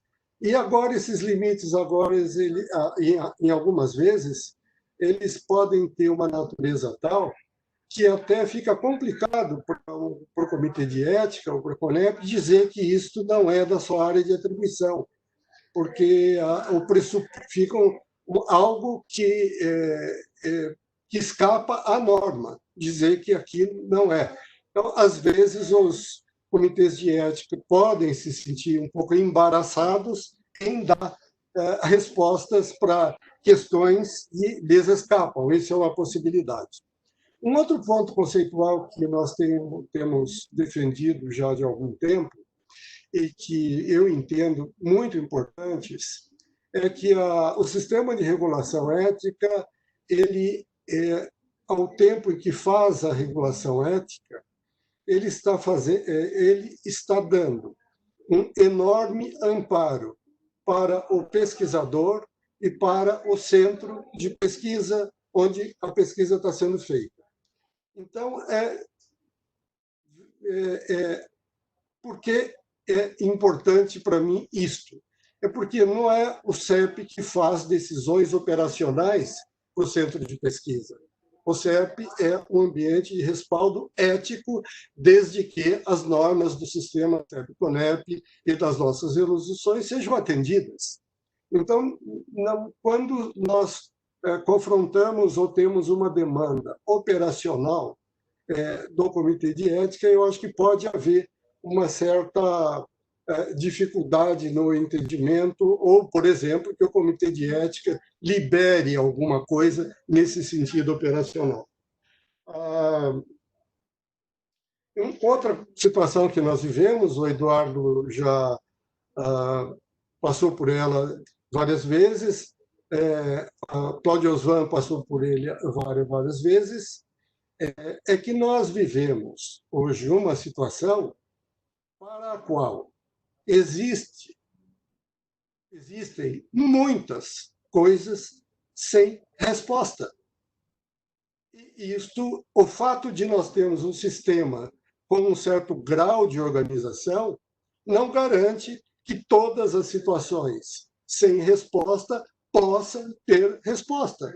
Então, por um determinado momento, faz parte de nós lidarmos com essa dificuldade e vivemos essa situação volátil, mutável, que tem dimensões tanto jurídicas como dimensões científicas, como direções de trabalho ou de contratos, e existem algumas situações que estão em aberto. E para essas situações em aberto, nós, às vezes, não temos como precipitar uma orientação clara e precisa e que resolva e apazigue esse desconforto que todos sentimos quando lidamos com situações, com perguntas que não têm uma resposta imediata. E uma outra questão interessante é que quando nós estamos trabalhando, talvez já tenha dito isso, mas reiterando, porque eu anotei aqui, para organizar um pouco melhor a minha resposta, é que a nossa regulação ética, ela não necessariamente ela pode ser traduzida operacionalmente de um modo muito simples ou a partir da norma geral. Nós trabalhamos, evidentemente, num plano de valores, num plano conceitual, num plano de uma certa organização de sequências éticas e, evidentemente, nem todas essas toda essa organização não necessariamente atende a questões operacionais do dia a dia que todos enfrentamos na sua área, em cada área específica de atividade. Eu acho que são situações que estimulam muito a reflexão, o amadurecimento e o exercício desses limites, embora, evidentemente, exista uma dificuldade grande de ter uma resposta muito simples, operacional, ou que, às vezes, tem traduções assim coloquiais de receitas simples que possam atender de modo genérico essas nossas dificuldades que vivemos no dia a dia. Obrigada, doutor Alfredo. E, sem dúvida nenhuma, essa é uma das razões, né, doutor Alfredo, é que atividades como essa são tão importantes, porque elas nos trazem mesmo, né, uma oportunidade para refletir, para pensar, e até para apaziguar um pouco, né, porque as pessoas ficam extremamente ansiosas querendo uma resposta, e elas vão buscar estas respostas, é claro, no gestor da instituição, nos comitês, na Anvisa, mas é um momento onde nós temos que refletir, ter tranquilidade para tomar a melhor decisão no momento, sendo que este momento é um mundo VUCA, né? E este momento tão VUCA faz com que hoje a gente tenha uma ideia e talvez amanhã a gente mude, na medida em que novas questões surgem, novas respostas surgem, novos conhecimentos surgem. A gente entende perfeitamente a expectativa das pessoas que hoje estão conduzindo ensaios clínicos, que estão conduzindo pesquisa clínica, vamos falar assim de uma forma mais lato sensu, e pessoas aqui que estão conduzindo agora estudos com seres humanos, né? Se a gente for pensar especificamente hoje no sistema de avaliação ética e na Anvisa, nós temos questões bem diferentes, né? Porque o sistema CEP-CONEP acaba avaliando todos os estudos com seres humanos. Nesse momento, muitos estudos estão acontecendo na área das ciências humanas, sociais, em todas as áreas do conhecimento, e aqui a gente tem um outro ponto, que é especificamente os estudos que têm relação com a Anvisa, né? Então, se a gente tivesse que discutir aqui todos os aspectos relacionados à condução de estudos em seres humanos, é um mundo de coisas. A gente trouxe aqui para uma reflexão 2 pontos muito específicos, né? Que são os estudos que já estavam sendo conduzidos nas áreas de ensaios, né? Quer seja de qualquer uma das fases, e os estudos de bioequivalência, que são coisas muito pontuais. As pessoas querem respostas, mas, às vezes, realmente a gente tem que admitir que elas não existem naquele momento. Mas é um espaço importante e a gente fica bastante, né, confortável de trazer isso para uma discussão e poder voltar depois e continuar refletindo. E é interessante porque, enquanto vocês estavam falando aqui, e se vocês estiverem acompanhando o que está vindo pelo chat, já começou uma conversa entre os próprios participantes, né? Isso é muito interessante. Então, a Fernanda colocou alguma questão que era de se fazer uma testagem dos indivíduos, né, antes de eles entrarem para os centros de bioequivalência, mas aí eu acho que foi o Clóvis, se eu não estou enganada, é que assim, vai tendo muita pergunta e aí eu também posso me confundir, então eu já peço desculpas caso eu tenha dito algum nome de maneira equivocada, mas eu vi que houve uma discussão, e isso é bastante interessante, sobre será que não seria bom fazer uma testagem? Mas aí o Clóvis já interagiu dizendo, mas a gente não sabe, os testes não são tão específicos, então a gente pode fazer uma testagem, mas não vai adiantar, pode dar negativo, enfim. Então, a gente já viu, e aqui eu acho que é interessante, como as pessoas vão discutindo, né? E é por isso que é tão importante essa discussão, essa reflexão, e nesse sentido, eu já tinha conversado com o Cláudio Osvan e com o Eduardo, de discutirmos aqui numa próxima semana as questões relacionadas aos estudos com dispositivos para a saúde, né? Que tem sido também, nesse momento, bastante motivo aí de muita discussão, né? E as pessoas também estão discutindo pelo WhatsApp, elas também estão tendo discussões entre elas, né? E outros estudos, né? Estudos com cosméticos, estudos com alimentos. Hoje está tendo muito estudo com álcool em gel, a questão de ressecamento da pele, as pessoas estão fazendo muitos estudos com hidratantes. Então, quer dizer, a gente tem um universo de coisas acontecendo, né? Outra questão que chegou agora, que foi da Tânia, eu vejo aqui a pergunta da Tânia.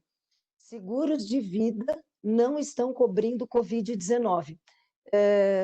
Então, Tânia, eu me parece que essa foi uma observação sua, né?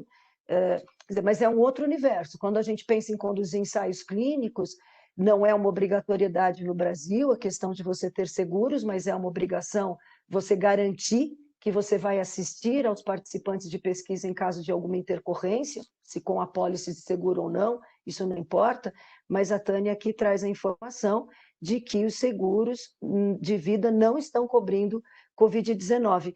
Eu não sei se a Tânia quer colocar mais alguma coisa mais específica, e a Juliana Castro agora colocou que o Senado aprovou ontem a obrigatoriedade dos seguros cobrirem, né, para essa questão. Eu queria passar, se vocês me permitem agora, para que a doutora Miriam, que faz parte da coordenação do FOCEP e que também é uma das diretoras da sociedade, para que ela também tivesse aqui um momento de fala. Na sequência, eu gostaria de passar para a doutora Conceição, e vamos perceber, enquanto isso eu verifico se nós vamos ter mais alguma pergunta aqui. Ó. Por favor, doutora Miriam. Obrigada, doutora Grace. No primeiro momento, eu só gostaria de agradecer a oportunidade de estar participando dessa discussão. Sem sombra de dúvida, é um assunto absolutamente delicado, né? Que nos incita a ter várias reflexões a respeito disso. E nós a partir de todas as falas, né, e de todas as perguntas que surgiram, a gente pôde compreender o quanto existem questões, né? Eu até tinha comentado já com a doutora Grace que nesse encontro que nós teríamos hoje, talvez nós saíssemos mais angustiados do que quando nós entramos, né? Porque nós íamos sair com muito mais perguntas do que respostas, né? E as questões da bioética são sempre assim, a gente sempre diz que são questões que são colocadas, nem sempre as respostas vêm de imediato.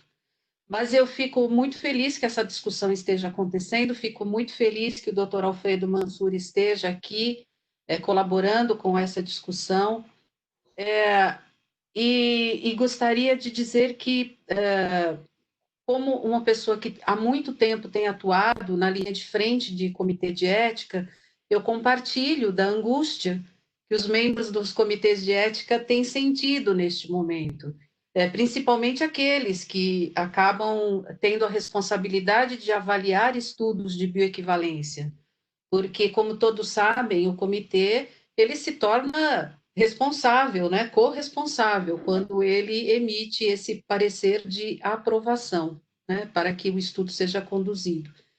Então, ainda que a resposta seja muito difícil de ser obtida agora, é absolutamente importante que o doutor Alfredo aqui esteja presente como representante da CONEP e que, de alguma forma, ele possa ser porta-voz dessa angústia que os membros dos comitês de ética que avaliam estudos conduzidos em centros de bioequivalência, que ele possa ser porta-voz dessa angústia e que ele possa, de alguma forma, estimular que essa discussão seja um pouco mais aprofundada, né, dentro da Comissão Nacional. É claro que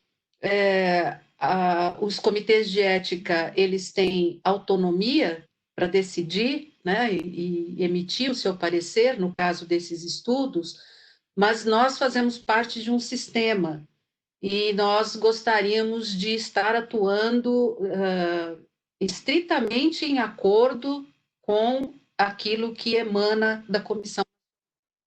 Então, é absolutamente importante que nós tenhamos algum tipo de orientação a respeito da condução desses estudos de bioequivalência. Eu acho que é isso, doutora Grace, e mais uma vez eu gostaria de agradecer. Só lembrando que, como já foi até enfatizado, tanto pelo doutor Cláudio Swan, como pelo Eduardo e a doutora Grace, que a fotografia do participante de estudos de bioequivalência é uma fotografia muito diferente daquele participante que é portador de uma patologia e que procura uma unidade de tratamento para participar de um estudo clínico. O participante de estudos de bioequivalência é um voluntário saudável, né? E que muitas vezes procura a participação nesses estudos por questões as mais diversas, né? Que eu acho que não vale a pena discutir aqui. Por conta disso, o CEP é o anteparo, né, nesse sentido. É quem poderia, de alguma maneira, estar ali mediando essa relação. Então, acho que é essa reflexão que eu deixo aqui. E muito obrigada, doutora Grace, pela oportunidade de estar participando. Obrigada, doutora Miriam. E eu tenho aqui mais algumas colocações. A Ana, por exemplo, coloca questões relacionadas a produtos diagnósticos. Ana, nós vamos deixar essa discussão para a semana que vem, quando a gente vai ter a presença aqui do doutor Alessandro e também da doutora Renata, e aí sim a gente vai falar um pouquinho mais das questões relacionadas aos dispositivos. E como a doutora Miriam colocou, com certeza temos dúvidas, mas as dúvidas são sinal de que temos inteligência, né? Só tem perguntas quem tem capacidade de raciocinar, né? Então, essas perguntas vão sendo discutidas e colocadas na medida em que a gente vai interagindo, né? Por isso eu insisto que atividades como essa são extremamente importantes. Doutora Conceição, a senhora gostaria de fazer alguma colocação? Bom dia a todos. Eu agradeço aos participantes e a todas as pessoas que estão aqui atentas a essas discussões todas, em nome da SBPPC, que eu estou aqui representando hoje.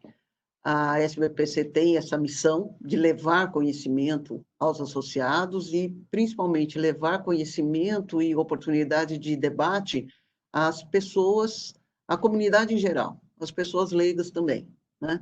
Então, a gente até faz questão de divulgar esse tipo de atividade para pessoas que não são exatamente profissionais de saúde ou profissionais de pesquisa, porque essas pessoas, habitualmente, são os participantes da pesquisa e eles precisam, de fato, saber quais são os seus direitos e quais são os seus deveres.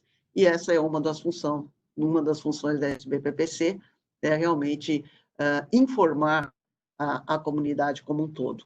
E eu acho que esta atividade de hoje mostrou a possibilidade de fazer isso sim. Revendo todo o debate que nós tivemos aqui, eu concordo com a doutora Miriam, pois nós somos ainda hoje, além de profissionais de saúde, membros relatores de comitê de ética, tanto eu quanto a doutora Miriam, a doutora Grace, junto comigo, nós, em 1997, segundo semestre de 96, 97, nós trabalhamos na criação de um comitê de ética importante na cidade de São Paulo, vinculado à Universidade Federal de São Paulo, participamos durante muito tempo como membro relator. Então, essa preocupação da ética na pesquisa em seres humanos é uma preocupação constante na nossa profissão, na nossa história, no nosso histórico profissional. Então, como a Miriam falou, a gente realmente faz parte de um sistema ético, que é o sistema CEP-CONEP.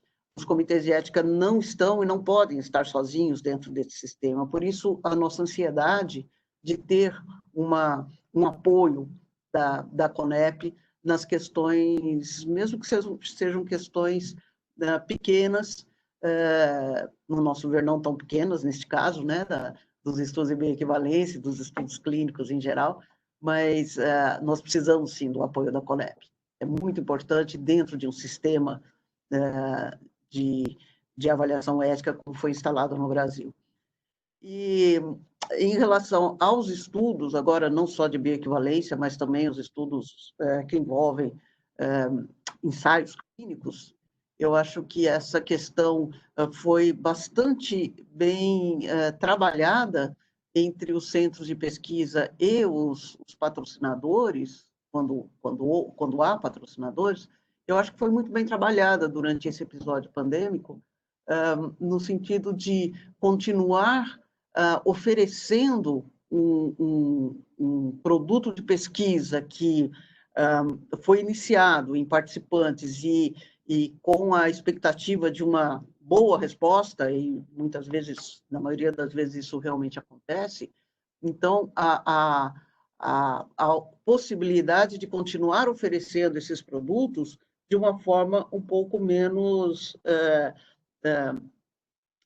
planejada, quer dizer, também planejada, mas um pouco menos ritualizada, como a gente está habituado, levando o produto até a casa do paciente, né, do participante da pesquisa, tendo um controle um pouco diferenciado para que aquele indivíduo que já assumiu a sua participação na pesquisa não tenha prejuízos por conta de uma situação da qual ele não tem responsabilidade alguma.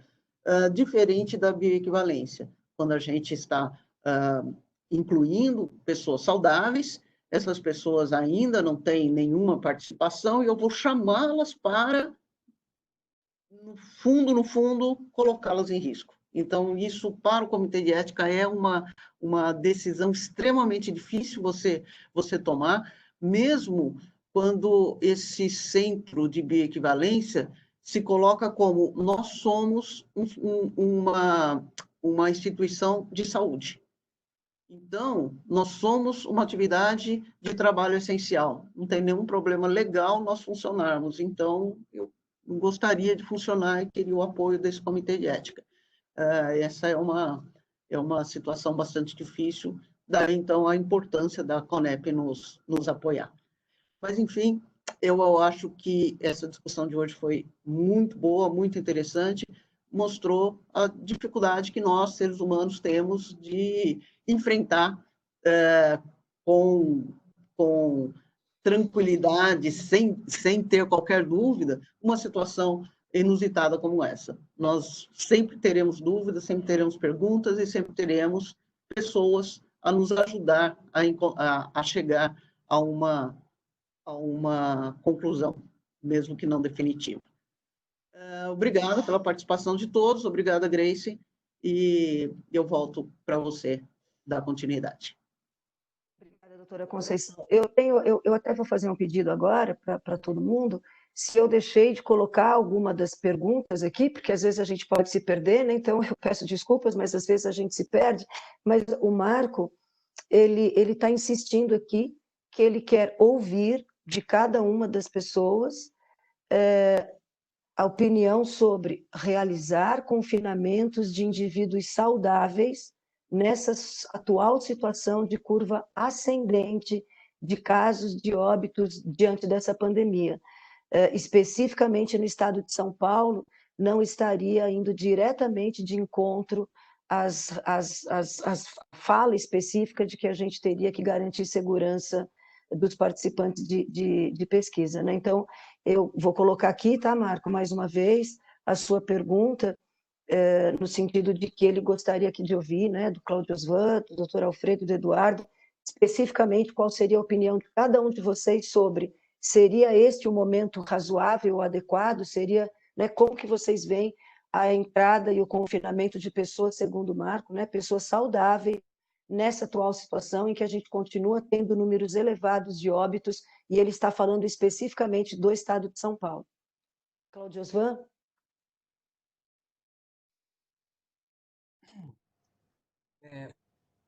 Acho que, assim, é compreensível, né, essa apreensão, essa ansiedade de todos, né, os envolvidos em pesquisas, né, em ter uma resposta, principalmente uma resposta oficial, né, chancelada.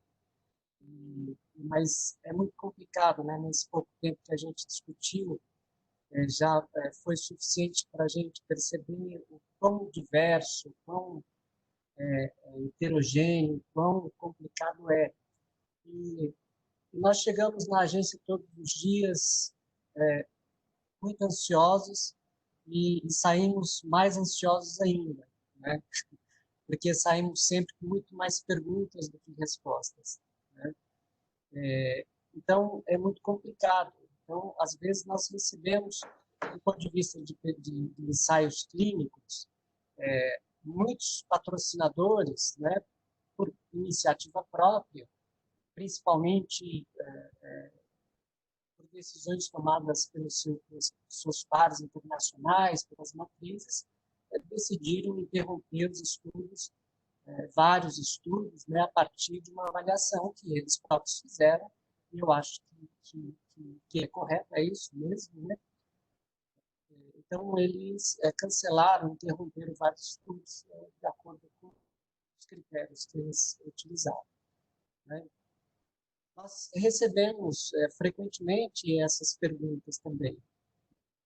Se podemos continuar, e é muito complicado, acho que já foi dito muito mais uma vez aí, né, que isso é muito complicado, a gente não tem essa resposta, é muito difícil, e principalmente falando em pesquisas que são objeto da nossa anuência, que são pesquisas com patrocinadores, com as responsabilidades muito bem definidas dos centros, do investigador, do patrocinador, enfim, né? Então, um conjunto de atores com suas responsabilidades, e nesse momento eu acho que é preciso que cada um, né, para tomar a decisão de continuar ou não continuar, é preciso que cada um assuma essa responsabilidade dentro desse contexto, né, e conclua se pode, se é seguro continuar, sempre pensando, obviamente, na segurança e bem-estar do paciente,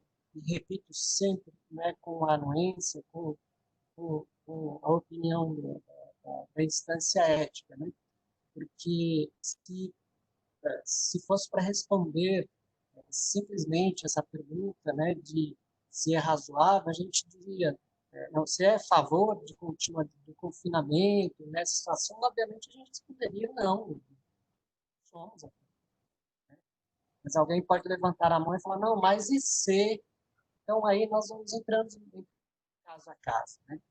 Mas aqui na minha localidade funciona dessa maneira. Então, nós não temos todos os dados, as informações, e talvez se tivéssemos nesse momento tão conturbado, nós temos visto as autoridades sanitárias com tanta dificuldade para tomar as decisões, né? E nós também, se tivéssemos os dados, certamente não teríamos condições de chancelar, não é? Responder uma pergunta dessa, não pode, né? E ainda voltando na pesquisa clínica que é patrocinada, que tem um patrocinador, alguém levantou a questão do seguro, né? O patrocinador tem a responsabilidade de arcar com os custos. Imagine, né? A autoridade regulatória falar, não, pode seguir com o estudo. Né? Mas existe uma série de outros fatores que traz tudo isso, tem os contratos, tem um patrocinador. Então, eu acho que foge um pouco desse escopo da nossa prerrogativa de atuação. Né? Por fim, então a resposta para mim seria não. Né? Por precaução, não. Obrigada, doutor Cláudio Osvan. Doutor Alfredo? Eu queria entender melhor a pergunta, quer dizer, a pergunta é sobre o confinamento de quem está em estudo ou confinamento para ser elegível para estudo, ou é o confinamento da população como um todo? Não entendi bem a pergunta. A pergunta, doutor Alfredo, vamos ver se fica claro no que eu entendi. A pergunta é, neste momento, o confinamento específico de voluntários saudáveis, especificamente para os estudos de bioequivalência.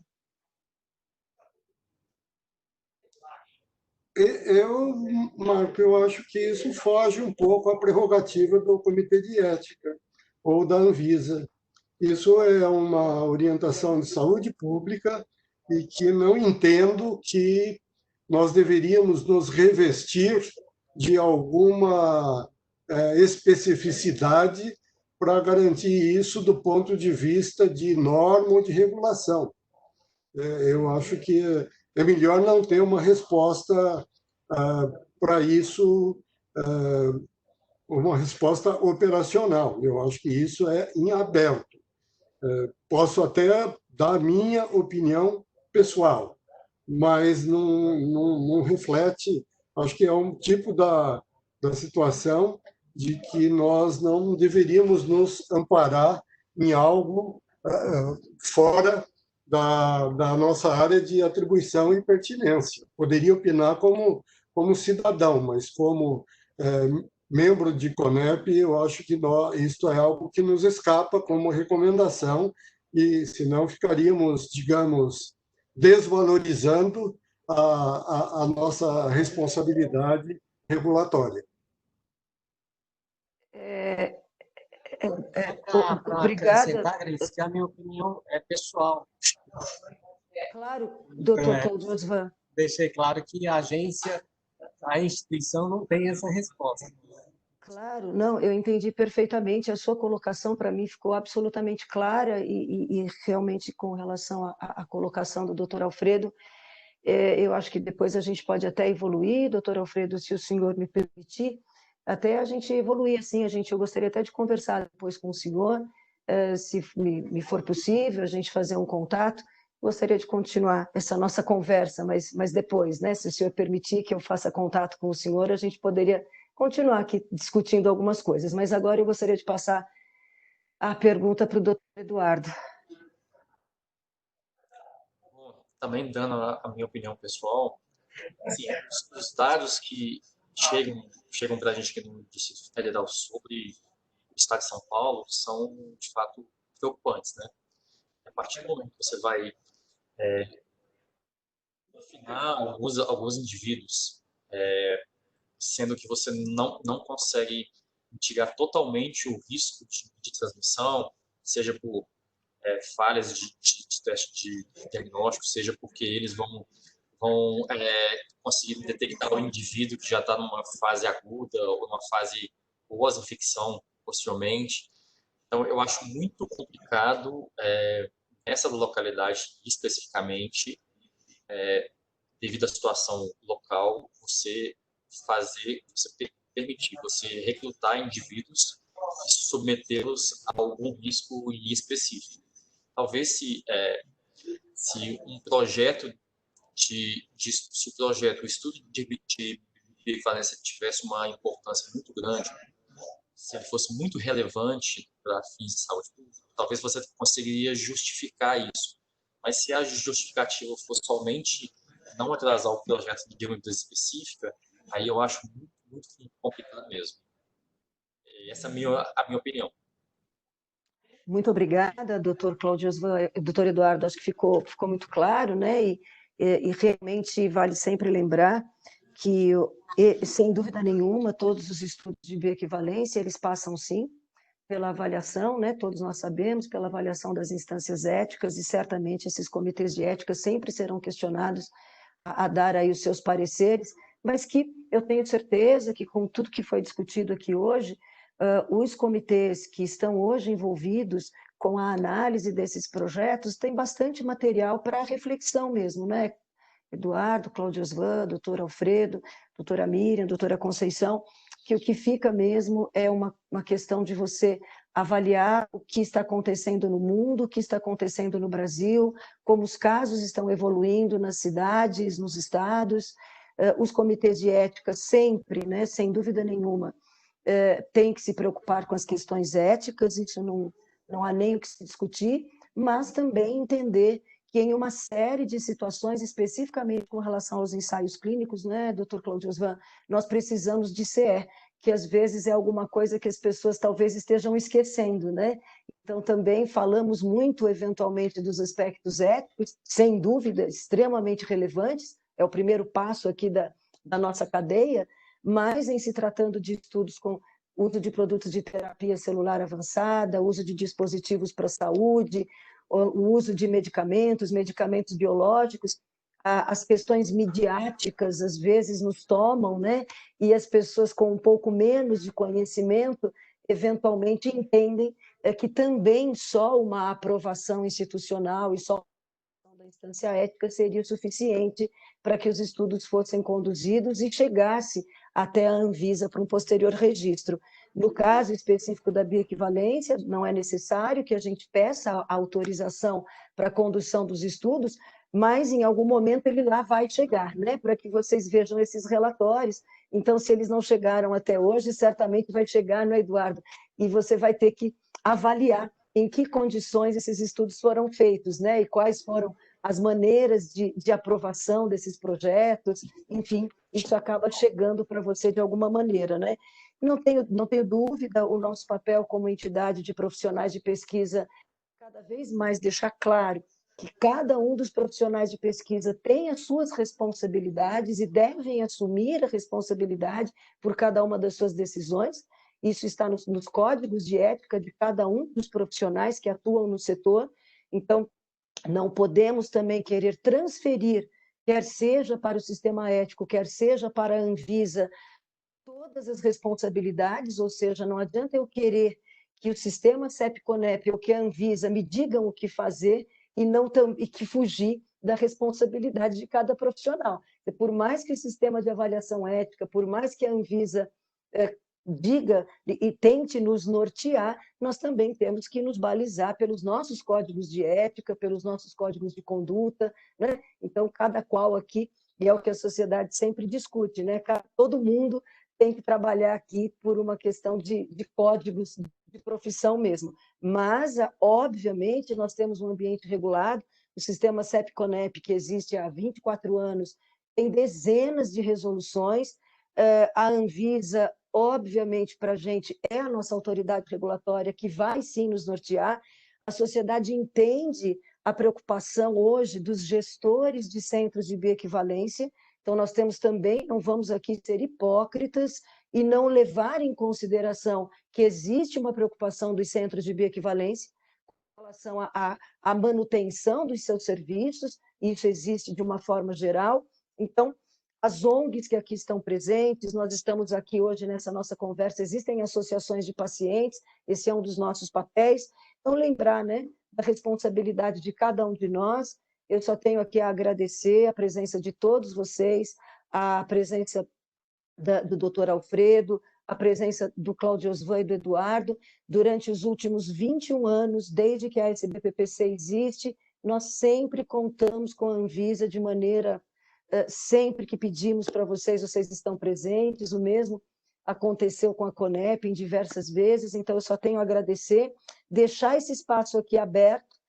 Eu não vou agradecer nominalmente, mas eu sei, a gente sempre gosta, né, de lembrar algumas instituições, não posso deixar de agradecer aqui a Fiocruz, uma grande parceira também, o pessoal lá trabalhando muito, né, nessa questão, de uma forma geral, quer seja Biomanguinhos, Farmanguinhos, o INE, as universidades públicas, as grandes instituições privadas, as indústrias de todos os setores, todos trabalhando muito juntos nesse momento, e os profissionais de pesquisa. A gente só tem aqui a agradecer e a pedir que todos eles cada vez mais se empoderem de conhecimento para que as nossas discussões sejam cada vez mais frutíferas, né? Então, mais uma vez, eu agradeço a todos. Esta nossa discussão estará disponível no site da SBPPC, todos poderão acessar, Na semana que vem, na sexta-feira, o doutor Alessandro e a doutora Renata estarão aqui para discutir questões relacionadas à terapia celular e ao uso de dispositivos para a saúde. Então, mais uma vez, muito obrigada, doutor Claudio. Muito obrigada pela disponibilidade, doutor Eduardo, muito obrigada pela gentileza com que o senhor nos recebeu, a gente conversou outras vezes, foi uma pena a gente não se encontrar em março, mas a gente vai ter outras oportunidades. Doutor Alfredo, muito obrigada, principalmente porque foi super, né, assim, a sua indicação foi de ontem para hoje, mas muito obrigada por o senhor ter reservado aqui o seu tempo e certamente eu vou voltar a fazer contato depois com o senhor para a gente evoluir algumas outras considerações. Doutora Miriam, doutora Conceição, obrigada, um bom dia para todos e até a próxima semana com uma nova discussão. Obrigada, pessoal, um abraço.